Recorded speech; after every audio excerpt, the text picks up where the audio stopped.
আমি অত্যন্ত গরিব বাবা।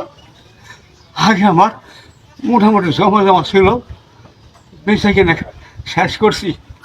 তারপর শেষ বয়স, জমি জমা নাই। আর এই মায়েরা মনে হয়তো গলায় দড়িতে মরে যাই বাবা। এই মেয়েটা আমি বিয়ে দিতে পারতেছি না। বিয়ের ঘর যেতে আসে বাবা, হেরে বাড়ি করতে গেলে পিছাই যায়, টাকা পয়সা যায় বাবা।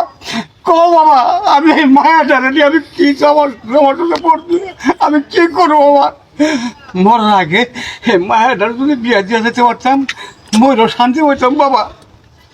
হ্যালো ভিউয়ার্স, আসসালামু আলাইকুম। এই মুহূর্তে ডিসপ্লেতে দেখতে পাচ্ছেন এক অসহায় বাবা, তার আহাজারি। এত সুন্দর একজন মেয়ে ঘরে থাকা সত্ত্বেও তার মেয়ের বিয়ে দিতে পারছেন না। আচ্ছা আঙ্কেল, আপনি কাঁদবেন না, একটু শান্ত হন। আচ্ছা, আপনার মেয়ের বিয়ে কেন দিতে পারছেন না? মানে আপনার কি মানে যৌতুকের কারণে, না অন্য কিছু যদি একটু বলতেন। বাবা আসলে জমি জমা যদি থাকতো তাহলে মানে যৌতুক চাইতো না, চিন্তা করতো শ্বশুর মরে গেলে তো আমি এই সম্পত্তি আন্দাই পাবো। সম্পত্তি নাই, জমি জমা নাই, আর যৌতুক ছাড়া কেউ বিয়ে করা যায় না। বাবা কি করবো বাবা? মনে হয়তো যে আমি বিষটা পড়ে যাই বাবা, বিষটা পড়ে যায়। ওর কি করে তোর বাড়ি বলাইতে? আঙ্কেল উত্তেজিত হবেন না, শুনেন আমি একটা কথা বলি। কথা আছে, আল্লাহ তাআলা যেহেতু সৃষ্টি করেছেন, অবশ্যই তার কোনো না কোনো জায়গায় জোড়া আছে, হয়তো ওই ধরনের ঘর এখনো আসেনি। তার যেহেতু আপনি অনলাইনে এসেছেন, এখান থেকে একটা না একটা ব্যবস্থা হবে, কারণ ইতিপূর্বে আমরা অনেক বিয়ে শাদী দিয়েছি। আপু আসসালামু আলাইকুম। এই যে আপনার বাবা যে কথাটা বললো যে অনলাইনের মাধ্যমে বিয়ে দিতে চায়, তা আপনি কোন ধরনের ছেলে চান? আমি যে সমস্যা নাই, কালো হোক গরিব হোক, এভরিথিং যে হোক, মানে কি ওই ছেলেটা নর্মভদ্র হোক, মানে কি সৎ পথে ইনকাম করে খাওয়াইতে পারে, এরকম একটা ছেলে দেয়। আপনি কি মনে প্রাণে বিশ্বাস করেন যে অনলাইনের মাধ্যমে বিয়ে দেওয়া যায় বা বিয়ে হয়? হ্যাঁ, যত আপনাকে অনেক ভিডিও দেখেছি চ্যানেলে, এরকম অনেক জনের বিয়ে হয়েছে, এর জন্য আপনাকে ডাকা। বুঝতে পেরেছি।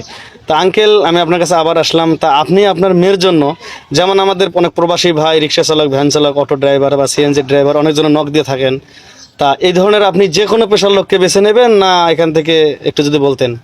বাবা আমার মায়েরা মোটামুটি 8 পর্যন্ত আবার করাইছি বাবা। আমি মানে একটা ছেলে সৎ এবং ভদ্র, হ্যাঁ, কোনো আশেপাশে যেন নেশা না থাকে। আমার মেয়েদের খালি ছেলে ভাত কাপড় দিতে পারলেইছে, এরকম একটা ছেলে পাইলে আমি মায়ের বিয়ে দিবার চাই বাবা। হ্যালো ভিউয়ার্স, আপনারা তো শুনলেন এক বাবার আহাজারি। তো আমি চাচ্ছি আপনারা যারা বিয়ে করার জন্য উৎসুক অবশ্যই মেসেজ করে জানাবেন, আর যারা বিয়ে করার জন্য উৎসুক না তাদের কাছে একটাই অনুরোধ, যে আপনারা ভিডিওটা বেশি বেশি করে শেয়ার করে দেবেন, তাহলে হয়তো বৃদ্ধ বাবা এই বয়সে এসে তার মেয়ের জন্য একজন পাত্র পাবে। তো আপনাদের কাছে অনুরোধ, আপনারা ভিডিওটা বেশি বেশি করে শেয়ার করে দেন।